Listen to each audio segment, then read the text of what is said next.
अब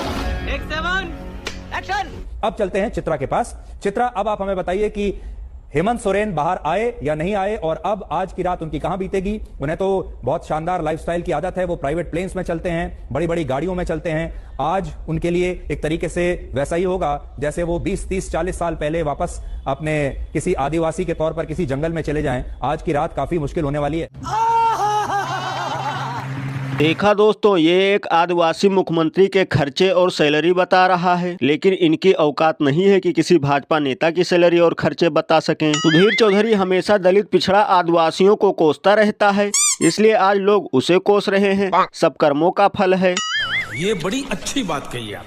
और कभी साहब जी का भी लाइफ स्टाइल का हिसाब किताब देते तो समझ में आता, लेकिन इनको जब स्मृति ईरानी तिहाड़ की याद दिलाती हैं तभी इनकी है समझ में आता। और इनके हिसाब से कोई आदिवासी बेहतर जीवन न जिए, वो 30-40 वर्ष पहले वन जंगल में ही रहे। हेमंत सोरेन बाहर आए या ना आए, सुधीर चौधरी को दोबारा अंदर जाने का वक्त आ गया है, ये वहीं रहे। या सुधीर चौधरी एवं उनके मुँह बोले पिताजी कौन सी कार और प्लेन से सफर करते हैं, कम से कम यह भी इनको बताना चाहिए।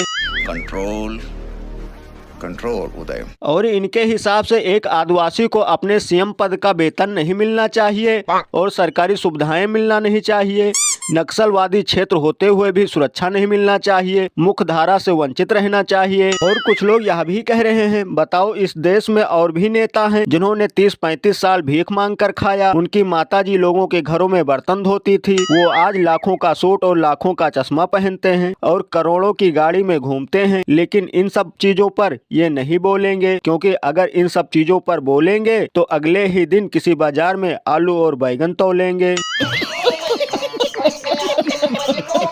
एक तरफ छत्तीसगढ़ के जंगलों को सत्यानाश किया जा रहा है, जोर शोर से पेड़ों की कटाई हो रही है, आदिवासी लोग सड़कों पर उतरकर धरना दे रहे हैं, लेकिन न्यूज वाले इन सब न्यूज को पीकर गांजा दिखा रहे हैं। क्योंकि जैसे पहले राजा महाराजाओं के यहाँ होती थी रखेल, ठीक वैसे ही चल रहा है आजकल गोदी मीडिया का खेल।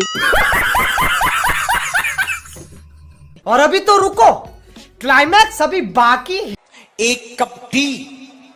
एक कप टी तुमने हमें दी, हमने पी ही। ये हैं बाबा धीरेन्द्र शास्त्री। इनकी हरकतें किसी बंदर से कम नहीं है और लोगों को इसमें मजा आ रहा है। ये भी जुमला जी का जरूर कुछ न कुछ पुराना नाता लगता है। इनकी हरकतों को देखकर बाबा नहीं जूनियर जोकर लगता है। कभी ये लड़कियों को खाली प्लाट बताते हैं तो कभी ये देसी बंदरों की तरह ही करके दिखाते हैं। ये सब क्या देखना पड़ रहा है? अच्छा है मैं अंधा हूँ।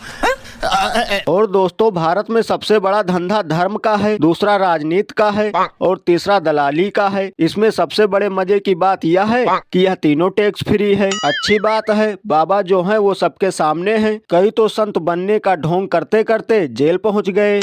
अरे बाप रे, ये तो धोती खोल रहा है। यही सब तो देश का दुर्भाग्य है और भक्त लोग कहते हैं यही सौभाग्य है। कोई जात पात कर रहा है तो कोई हिंदू मुसलमान कर रहा है। यही है इन बाबा लोगों का खेल। कुछ लोग भूत उतारते हैं, आश्रम में ले जाकर करते हैं खेल। यही सब है बाबा लोगों का धंधा, नहीं तो ये लोग भी बेचते हैं आमलेट और अंडा।